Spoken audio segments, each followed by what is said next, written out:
Because of Winn-Dixie, Chapter 5. Winn-Dixie couldn't stand to be left alone. We found that out real quick.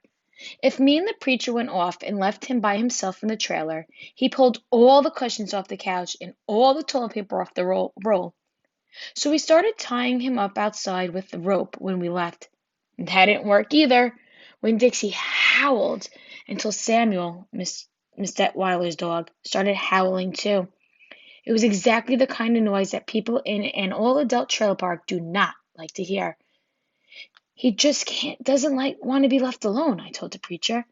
That's all. Let's take him with us. I could understand the way Winn-Dixie felt. Getting left behind probably made his heart feel empty.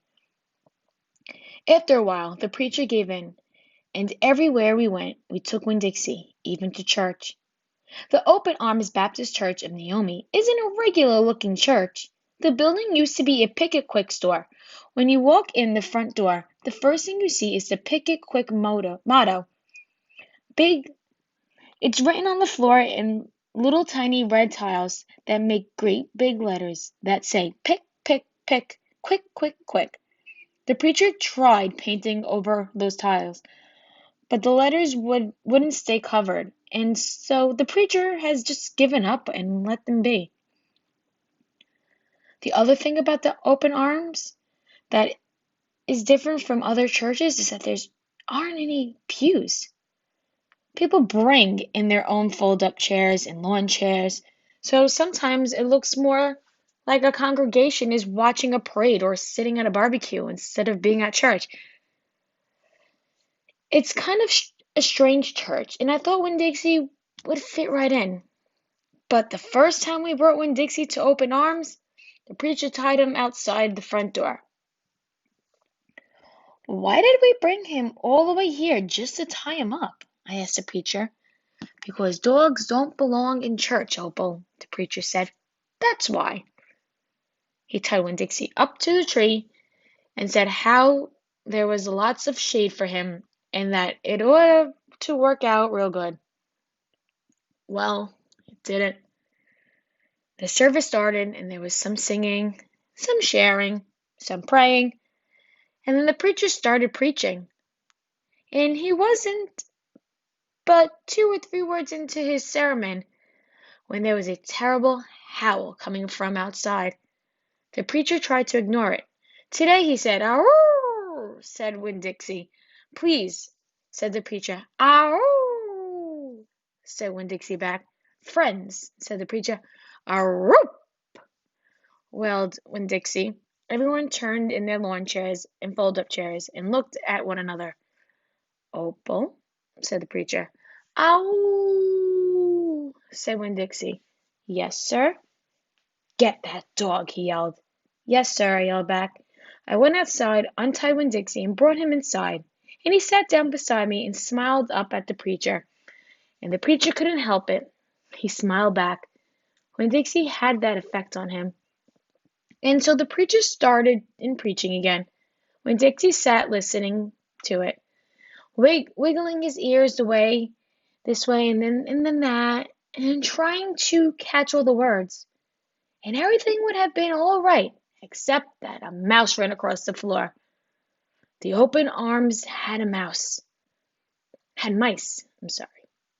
They were from when it was a quick, and there were lots of good things to eat in the building. And when the Pick It Quick became the Open Arms Baptist Church of Naomi, the mice stayed around to eat all the leftover crumbs from the potluck suppers.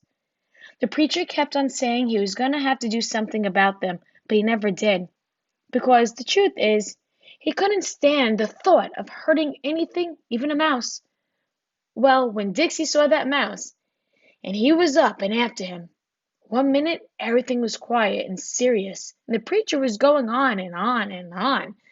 And the next minute, when Dixie looked like a furry bullet, shooting across the building, chasing that mouse. He was barking, and his feet were skidding all over the polished Pick It Quick floor, and people were clapping and hollering and pointing. They really went wild when Winn-Dixie actually caught the mouse. I'll never in my life I've never in my life seen a dog catch a mouse, said Miss Nordley. She was sitting next to me. He's a special dog, I told her. I imagine so, she said back. Winn-Dixie stood up there in front of the whole church, wagging his tail and holding the mouse real careful in his mouth, holding it onto him tight, but not squishing him.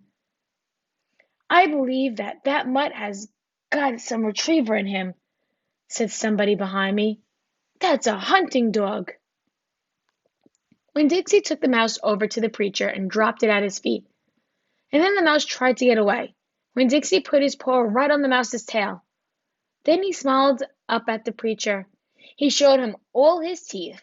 The preacher looked down at the mouse. He looked at Winn-Dixie. He looked at me. He rubbed his nose. And I got real quiet and pick it quick. Let's pray, the preacher finally said, for this mouse. And everyone started laughing and clapping. The preacher picked up the mouse by the tail and walked and threw it out the front door of the Pick It Quick. And everyone applauded again. Then he came back, and we all prayed together. I prayed for my mama. I told God how much she would have enjoyed hearing the story of Winn-Dixie catching that mouse. It would have made her laugh. I asked God if maybe I could be the one to tell her that story someday.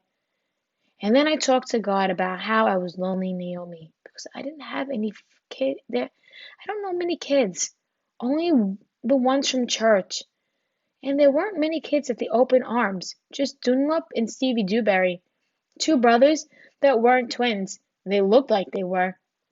And Amanda Wilkinson, whose face was always pinched up like she was smelling something real bad. And Sweetie Pie Thomas, who was only 5 years old and still mostly a baby.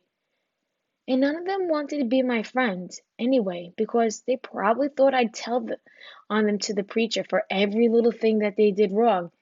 And when they would get in trouble, and then they would get in trouble with God and their parents. So I told God that I was lonely, even having Winn-Dixie. And finally, I prayed for the mouse, like the preacher suggested. I pray that he didn't get hurt when he went flying out the door of the Open Arms Baptist Church in Naomi. I pray that he landed on a nice soft patch of grass.